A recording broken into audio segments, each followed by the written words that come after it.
All right, let's talk about retirement. It's a topic that can feel, well, a little complicated, especially when you're staring at this alphabet soup of accounts. Today, we're going to demystify the big ones, the IRA and the 401k, so you can walk away knowing exactly how they work and what makes sense for you.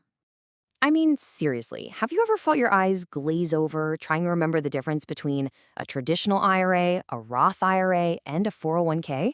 If you have, you are definitely not alone. But don't worry, we're about to make it all click. Let's jump in. There are a bunch of ways to save for retirement, but for most of us, it really comes down to three main paths. We're going to get to know these three players really well. And here they are, our main characters for today. The traditional IRA, the Roth IRA, and the good old traditional 401k you get at work. Just think of them as three different tools, all designed to do the same really important job: build up that nest egg for your future. So, what is the real difference between these accounts? Honestly, it all boils down to one simple but super important question you have to ask yourself about taxes. Here it is, the fundamental choice. On one side, you've got the pay taxes later team, the traditional IRA and the 401k. You put money in before it's taxed, which is great because it can lower your tax bill today. The catch? You'll pay income tax on that money when you pull it out in retirement. On the other side, you've got the pay taxes now team, which is the Roth IRA. You put in money you've already paid taxes on. So no tax break today. But, and this is a big but, your qualified withdrawals in retirement are 100% tax-free. So do you want your tax break now, or do you want it later? That's the core question. So let's talk about how your money grows in those pay later accounts. It's called tax-deferred growth, and it's pretty cool. It means your investments, your stocks, your bonds, they can all grow and compound year after year without you having to pay any taxes on that growth along the way. You basically you defer the tax bill until you're retired and ready to use the money. But the Roth IRA has a superpower: tax-free growth. Because you paid your taxes on the way in, everything that money earns over the next 10, 20, 30 years, it's all yours. No tax bill when you take it out in retirement. That is an amazing advantage, especially if you expect that money to grow a lot over time. All right, so we've got the big tax idea down. Now let's get into the nitty-gritty, the actual rules of the road for each of these accounts. Okay, first up, the IRA, and this goes for both the traditional and the Roth. For 2025, the most you can sock away is $7,000. And hey, if you're age 50 or over, you get a nice little bonus. You can throw in an extra grand for a total of $8,000. Now, take a look at the 401k. It's a whole different ballgame. For 2025, the limit is a massive $23,500. And that catch-up contribution, if you're 50 plus, it's a huge $7,500. We're talking about a lot more saving potential here. And this chart just makes it crystal clear, doesn't it?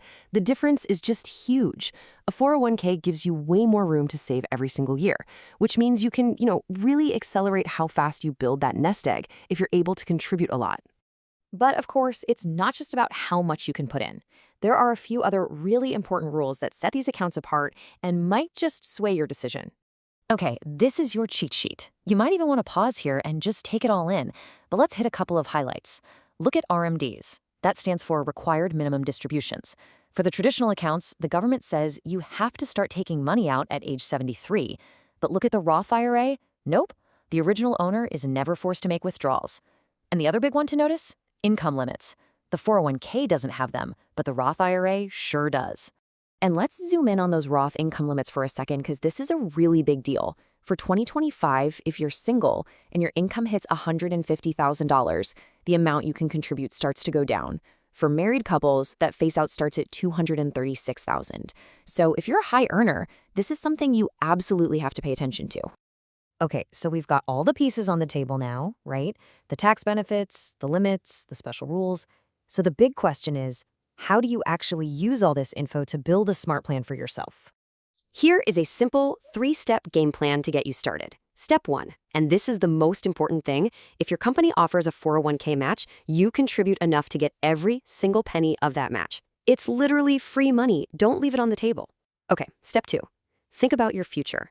Are you early in your career? Do you expect to make more money down the road?